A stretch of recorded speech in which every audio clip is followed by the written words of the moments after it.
अस्सलामु अलैकुम। मैं हूँ मोहम्मद कलीम और आप देख रहे हैं ग्लोइंग गार्डन्स।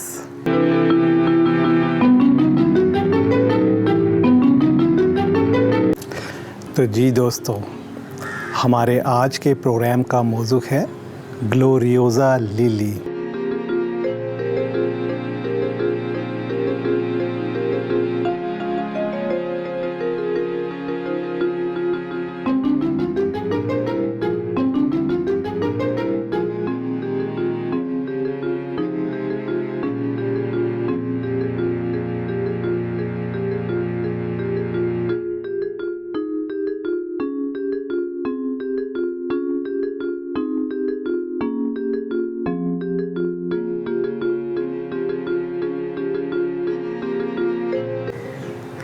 आज हम आपको बताएंगे ग्लोरियोसा लिली के फूल को पोलिनेट कैसे करते हैं।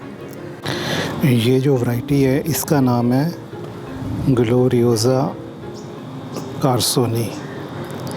इसमें आप देख सकते हैं येलो और चॉकलेट कलर का मिक्सचर है। इसमें ये चॉकलेट कलर आहिस्ता आहिस्ता बढ़ता पूरे फूल पे हावी हो जाता है और पूरा फूल आखिर पे ये चॉकलेट हो जाता है।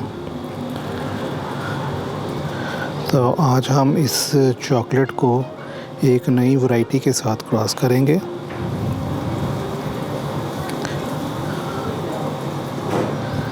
इससे पोलन लेंगे। ये आप देख सकते हैं इसके पोलन बिल्कुल रेडी हैं। तो दोस्तों, ये है दूसरी वैरायटी। ये मैंने सीड से ग्रो की है। इसमें जो पेटल्स का कलर है ये डार्क बरगंडी कलर है। कार्सोनी में आपने देखा है कि वो कलर है चॉकलेट और इसमें ये डार्क बरगंडी कलर है और बड़ा ख़ूबसूरत रंग है। ये एक नया रंग है। तो कार्सोनी को हम इसके साथ क्रॉस करेंगे और आपको दिखाएंगे कि इनको पोलिनेट कैसे किया जाता है। एक हमारी लोकल वैरायटी है जो इस्लामाबाद और मीरपुर, भिंबर, आज़ाद कश्मीर के कुछ इलाकों में नेटिव है और वो जो है वो येलो और रेड है। वो हमारी नेटिव वैरायटी है और ये जो है अब ये हाइब्रिड है। कार्सोनी भी एक हाइब्रिड वैरायटी है। दोस्तों, आप ये देख सकते हैं कि इसमें जो स्टिग्मा है वो थोड़ा सा डिफरेंट एंगल पे होता है। ये आप देखें, ये इस जगह से स्टिग्मा का निकला हुआ ये और ये यहाँ पे आया हुआ है। तो हमने दरअसल इसको पोलिनेट करना। ये एक नई बरगंडी वैरायटी है, येलो और बरगंडी। तो ये मैंने सीड से उगाई हुई है। तो इसको आज हम पोलिनेट करेंगे और फिर आपको बाद में इसका रिज़ल्ट भी दिखाएंगे।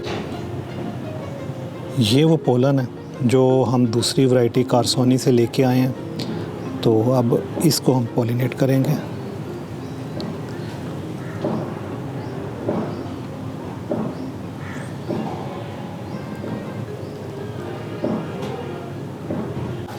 ग्लोरियोसा उमूमन 2 से 3 साल के बाद फूल देना शुरू कर देती हैं।